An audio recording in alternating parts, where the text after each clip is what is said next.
reasons we went to 3 zones for Prototype 2 was feedback from the players. They really wanted a better visual world. They wanted a world that they could really be immersed in. And by going to 3 distinct zones, what it meant was that we could give a greater level of memory and resources and just focus and attention that our artists could deliver to each zone to make them absolutely stunning and beautiful and a rich environment to play with. It's enabled us to provide the player with different challenges, different experiences, and give the player something unexpected whenever they progress forwards. We wanted to have 3 areas where we could have sort of a military zone, a pristine zone, and an infected zone, and have them stand on their own. We really set out to have each zone have a very distinct emotion as you play through them, a different look and feel. When you go to the green zone, we wanted to make sure that you felt that the military was very much there, keeping the city streets safe and making the infection stay at bay. So you get a greater military population, you get less destroyed buildings, less papered over buildings. They tried to make it look pretty and nice.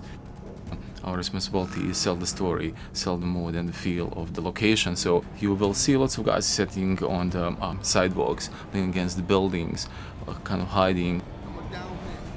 We also focused on having a dynamic exposure so that you could have dark areas and bright areas, and having the camera really adjust for that. So it didn't feel like this monotone area of just constant intensities. A lot of the threat that you find in the green zone is slightly more insidious. It's kind of hidden away. It's not as overt as in the yellow zone where there's military absolutely everywhere, but as you dig deeper into the green zone, you start to understand that it has its own set of secrets in there, which I'm not going to go into details in this particular conversation. The yellow and the green zone represent sort of the progression to the red zone. The green zone starts out as a living normal civilization where people are still going about their daily work. They're still doing their normal things. The yellow zone is more of a camp where things have gone wrong. They've moved people in, they've moved people out. It's a military quarantine zone. No one moves anywhere without moving through checkpoints.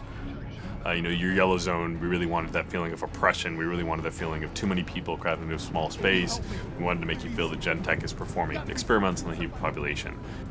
With the yellow zone having kind of expanded in such a way that the shanty towns are spilling out into the streets, what you tend to find at ground level at least, it's a much more enclosed gameplay space and a much more dense gameplay space, which means that if you get into a fight, it changes your tactical options. So it's just asking different things of the player and requiring them to approach situations in a different way.